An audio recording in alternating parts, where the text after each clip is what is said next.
जनपद देवरिया के विकास भवन के गांधी सभागार में प्रभारी मंत्री एवं परिवहन राज्य मंत्री स्वतंत्र प्रभार दयाशंकर सिंह की अध्यक्षता एवं सलेमपुर सांसद रमाशंकर राजभर, रुद्रपुर विधायक जयप्रकाश निषाद, सदर विधायक सलभमणि त्रिपाठी, भाजपा रानी विधायक सभा कुंवर कुशवाहा, जिला पंचायत अध्यक्ष पंडित गिरीश चंद तिवारी, जिलाधिकारी श्रीमती दिव्या मित्तल एवं पुलिस अधीक्षक विक्रांत वीर की उपस्थिति में जिला योजना समिति की बैठक संपन्न हुई। बैठक में जिले के समग्र विकास के लिए विकास योजनाओं के लिए विभिन्न योजनाओं की समीक्षा एवं भविष्य की कार्यनीतियों पर विचार विमर्श किया गया। प्रभारी मंत्री ने कहा कि जनप्रतिनिधि एवं अधिकारी समन्वय स्थापित कर विकास योजनाओं का शासन के मंशानुरूप जमीन पर उतारें, जिससे जनपद का विकास तेज गति से हो सके और विकास योजनाओं का लाभ सभी तक पहुंच सके। उन्होंने बताया कि देवरिया में बस अड्डे के निर्माण की प्रक्रिया चल रही है और शीघ्र ही टेंडर जारी किया जाएगा।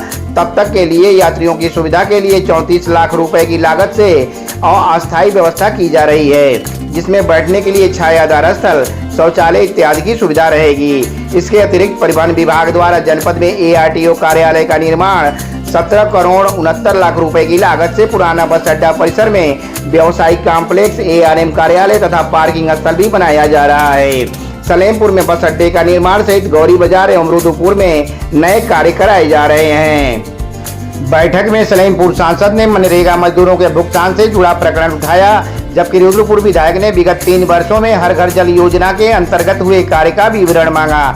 सदर विधायक ने सड़क निर्माण से जुड़ी प्रकरण को उठाया।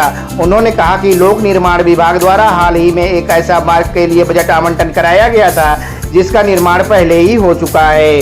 उन्होंने पूरे प्रकरण की जांच कराने तथा उत्तरदायित्व तय कर जिम्मेदारों पर सख्त कार्रवाई करने का मुद्दा उठाया। भाजपा रानी विधायक ने जिन ग्राम पंचायतों में पानी की टंकी बन चुकी है वहां की सड़कों को दुरुस्त कराने का प्रकरण उठाया, जिस पर जिलाधिकारी ने उचित कार्रवाई का आश्वासन दिया। बैठक में भाजपा जिलाध्यक्ष भूपेंद्र सिंह, भाजपा उपाध्यक्ष राजेश मिश्रा, MLC प्रतिनिधि राजूमणि त्रिपाठी, अवधेश सिंह, मुख्य विकास अधिकारी प्रत्युष पांडे, DDO रविशंकर राय, जिला बेसिक शिक्षा अधिकारी शालिनी श्रीवास्तव एवं DESTO मृत्युंजय चतुर्वेदी आदि अधिकारीगण उपस्थित रहे। आज देवरिया जनपद के जिला योजना समिति की बैठक थी। बैठक बहुत ही सौहार्दपूर्ण वातावरण में संपन्न हुई। सभी जनप्रतिनिधियों ने जो सामरिक विषय है विकास के संबंधित अपने विचार को रखा और जो भी योजनाएं थी, मैं सबसे पहले तो अपने यहाँ के ज़िले के सभी अधिकारियों को धन्यवाद देता हूँ कि किसी भी योजना में ऐसा नहीं रहा कि 95% से कम काम हुआ है। बहुत सारे जगहों पर तो 100% जो है योजनाओं का अचीवमेंट हुआ है और कुछ जगहों पर कहीं ज़मीन खरीदनी है या ज़मीन नहीं मिल पाई, उसके कारण थोड़ी 2-4% काम कम हुआ, लेकिन बहुत बेहतर मैंने रिजल्ट समीक्षा में मिला। और जनप्रतिनिधियों ने जो समस्याएं हैं अपने ज़िले की, जो उस पर उन्होंने प्रकाश डाला, तो जो चीज़ें हैं उस पर हम लोगों ने नोट किया है और उसको जो बहुत जल्द जो है उसको हम लोग समाधान कराएंगे। मंत्री जी, आप प्रभारी मंत्री हैं और जनपद में क्राइम का ग्राफ अचानक बढ़ गया है, इसको क्या कहेंगे? देखिए मैं एक बात के लिए कहूँगा, जो भी यहाँ पर इस तरह के क्राइम हुए हैं, लेकिन हमारे अधिकारियों ने तुरंत उसको जो है जो अपराधी हैं उनको पकड़ने का काम किया है और उस केस को जो है उन्होंने खोला है। ये नहीं हुआ है कि कोई ब्लाइंड यहाँ पर कोई इन्वेस्टिगेशन है, उसको त्वरित कार्रवाई हुई है और उस पर भी हम लोग समीक्षा करेंगे कि ये किन कारणों से हो रहा है, उस पर भी हम लोग सख्त कार्रवाई करेंगे। मंत्री जी, रायबरेली में कक्षा 3 की छात्रा के साथ जो है स्कूल बस का ड्राइवर ही दुष्कर्म किया है। तमाम स्कूलों में बिना वेरिफिकेशन के ऐसे गाड़ियाँ चल रही हैं, इस पर जो है विभाग क्या कार्रवाई? नहीं, वेरिफिकेशन होता है। वेरिफिकेशन बिना वेरिफिकेशन के विद्यालय के भी ड्राइवर और परिचालक की जो है उसकी पूरी जांच होती है, लेकिन कभी कभी होता क्या है कि उन्होंने कोई जांच करवाया किसी और ड्राइवर का, कंडक्टर का, चला कोई और रहा है, तो उसकी भी हम लोग जो है बीच बीच में जो है इसको हम लोग क्रॉस चेकिंग करेंगे। अचानक बारिश से कुछ किसान का भी प्रभावित हुए हैं, किसान जो प्रभावित बारिश होने से उससे तो उसका सर्वे कराया जाएगा, जो भी मुआवजा बनेगा उनको दिलवाया जाएगा। वक्त कानून के खिलाफ जो है मुस्लिम पर्सनल लॉ बोर्ड ने कहा है कि 30 अप्रैल तक को जो है आधे घंटे के लिए पूरे कार्यालय घरों में बिजली बंद रखी जाएगी, जो क्या कहेंगे? देखिए, वक्फ बोर्ड जिसके लिए बना है, लोगों ने अपनी संपत्तियों को जिसके लिए दान दिया है, ये उसके लिए उपयोग होना चाहिए, न कि हम दे रहे हैं कि भाई मेरी इच्छा है कि यहाँ पर ये चीज़ होना चाहिए मैं, और उसका वो दुरुपयोग होता था।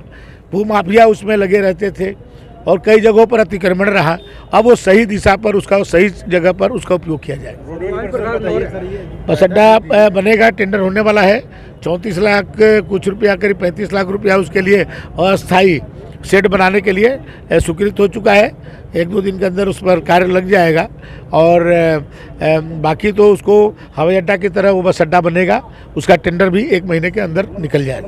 अखिलेश यादव ने कहा है कि यूपी में स्वास्थ्य सुविधाएं बदहाल है और भाजपा के लोग हैं वो आपसी झगड़ा लड़ाई में ही। देखिए, अखिलेश जी जब से मुख्यमंत्री बने, माननीय नेताजी मुलायम सिंह जी ने अपने विरासत में उनको मुख्यमंत्री पद दे दिया। 2012 से वो लगातार हार रहे हैं, लगातार 14 में हारे, 17 में हारे, 19 में हारे, 22 में हारे, 24 में थोड़ा संविधान और आरक्षण की अफवाह फैला करके कुछ सफलता उनको जरूर प्राप्त हो गई। उसके बाद उपचुनाव हुआ, उसमें वो कहते थे कि ये 27 का सेमीफाइनल है। तो आपने देखा कि जब पहली बार 9 हुआ, 9 में से 7 भाजपा जीती और 2 विधानसभा जिस पर वो खुद वो करहल में खुद जहाँ से जनप्रतिनिधि थे 67,000 वोट से जीते थे, वो 13,000 में सिमट के रह गए। और जब उसके बाद जो अयोध्या में जो चुनाव हुआ तो आप देखें मिल्कीपुर में पूरे लोकसभा में वो जीते 50,000 से और एक विधानसभा में भारतीय जनता पार्टी जीती 65,000 से। तो आज जनता मोदी जी और योगी जी के नेतृत्व में डबल इंजन की सरकार की तरफ देख रही है। समाजवादी पार्टी धीरे धीरे करके समाप्त हो रही है। समाजवादी पार्टी जिन लोगों ने बनाया वो एक एक करके पार्टी को छोड़ते जा रहे हैं। वो अपनी पार्टी को बचाएं, भाजपा के बारे में न सोचें। सरकार बैठक जो हुई है अभी, उसमें सम्मानित होने को लेकर विवाद हुआ है।